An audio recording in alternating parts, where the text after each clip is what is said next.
eu já fui na França, Estados Unidos, ainda bem que eu já fui, né? Paris, Estados Unidos, que agora, né? Podemos ir novamente, mas não é o que enche mais os nossos olhos. Amém.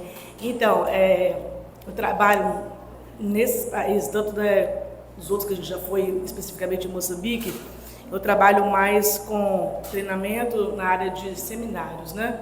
Já dei uma matéria no CDL, mas trabalho mais com seminários, especificamente com mulheres, muito com mulheres, a visão para as mulheres, tentando conversar com elas, a importância delas se envolverem no ministério, que o ministério também é para elas, que aprender também é para elas.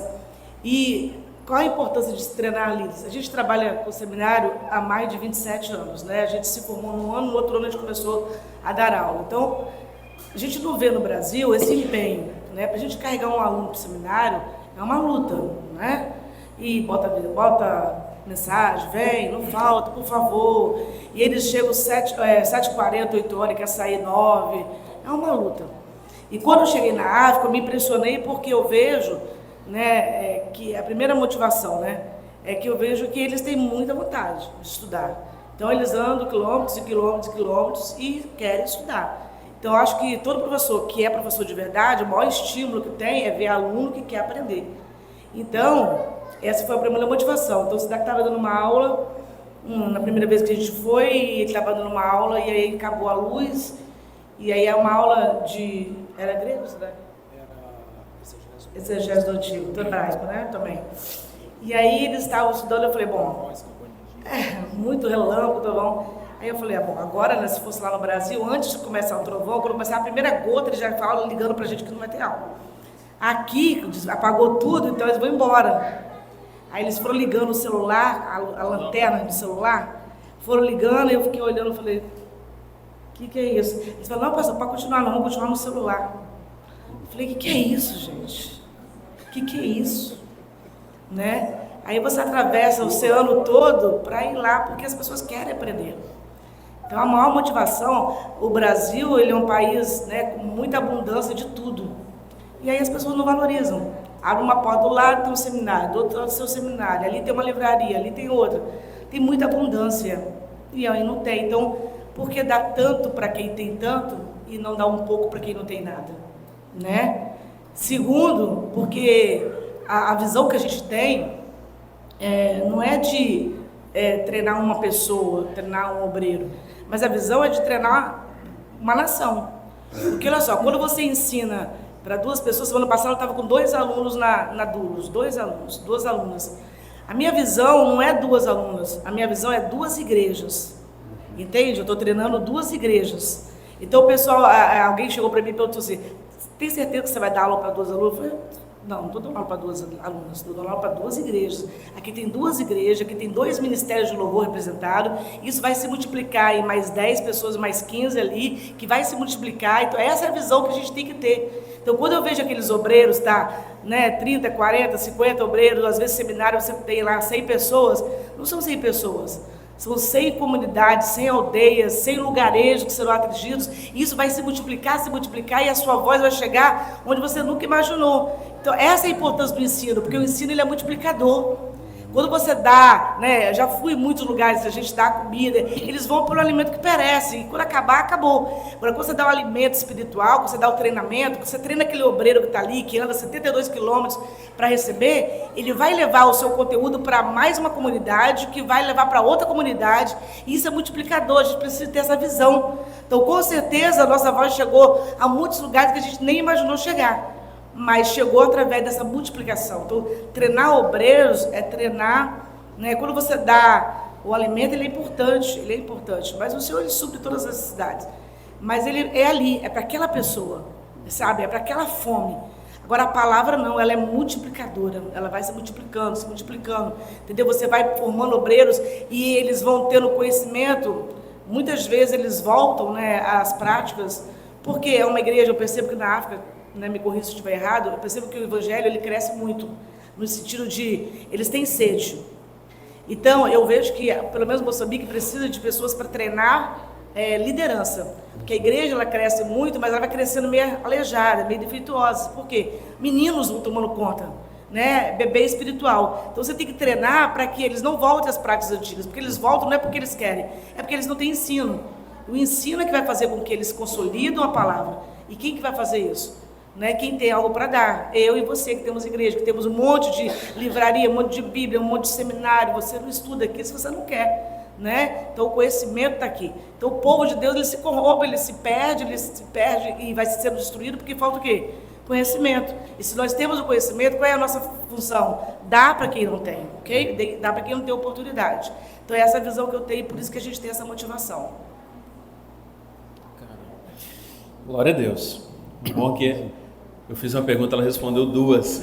E é maravilhoso isso. Por quê? Porque uma coisa vai se completando, né, irmãos? Quando a gente olha, por exemplo, eu ia fazer a pergunta para o pastor Isaías, eu vou continuar fazendo essa pergunta, porque a gente percebe, pastor, observando, lógico que nós não precisamos falar isso aqui, mesmo porque o senhor ficaria até constrangido se falássemos, né, na questão da formação, não só do senhor, né, teologicamente, mas bem como os outros professores que também tem lá no CDL, que eu acredito que são pessoas, né, bem academicamente falando, são bem dotados de informação, e hoje, como que o senhor vê, pastor Isaías, não só na formação acadêmica desses líderes lá do CDL, tá? Mas também na vida ministerial, porque nós estamos falando lá de líderes, né? Então, se a gente for proporcionalizar, conforme a Tânia falou aqui,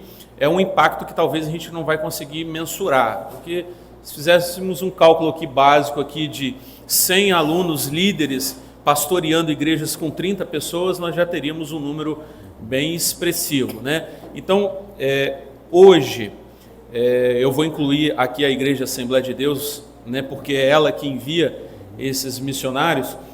Como que o senhor vê não só a parte acadêmica, né, que eles vão lá para poder ministrar aulas, né, e em alguns casos atendimento de aconselhamento, como a Tânia faz, né, na vida espiritual desses líderes, pastor? Eu gostaria que o senhor desse uma visão panorâmica disso. É de extrema importância lembrarmos que, apesar de sermos uma instituição teológica que faz um trabalho acadêmico, o nosso trabalho, pastor Ruchero, não é apenas pensar no grau em termos acadêmicos. Queremos trazer um ensino transformador a começar na vida do próprio aluno, para que, sendo ele transformado, seja catalisador para a transformação de muitos. Cremos que isso deve ser feito assim. Nós temos 3 verbos que usamos na CDL, não são exclusivos para a CDL, mas levamos-los muito seriamente. Temos o verbo saber, que tem a ver com o lado acadêmico. Desenvolver as competências acadêmicas para que a pessoa consiga investigar, consiga estudar, consiga olhar o que o autor queria dizer quando disse o que disse, para que ele possa ser fiel à palavra de Deus. Mas não paramos aí, falamos do saber fazer, tendo as ferramentas e as técnicas. É importante que a pessoa saiba como implementá-las no seu ministério, na sua atividade. Mas o verbo mais crítico ainda é o verbo ser. Queremos desenvolver um obreiro que seja um homem ou uma mulher de integridade, um líder servo, que quando volta à sua igreja, o seu povo pode confiar nele como homem de Deus ou como uma mulher de Deus, para que ao falar a verdade, as pessoas percebam que não é uma invenção humana, mas é algo que vem de Deus. Então, 2 coisas fazemos. Uma é o que chama formação espiritual do líder. Nós trabalhamos com a formação espiritual, como Paulo escreve aos Gálatas, capítulo 4, versículo 19, até que Cristo seja formado em vós.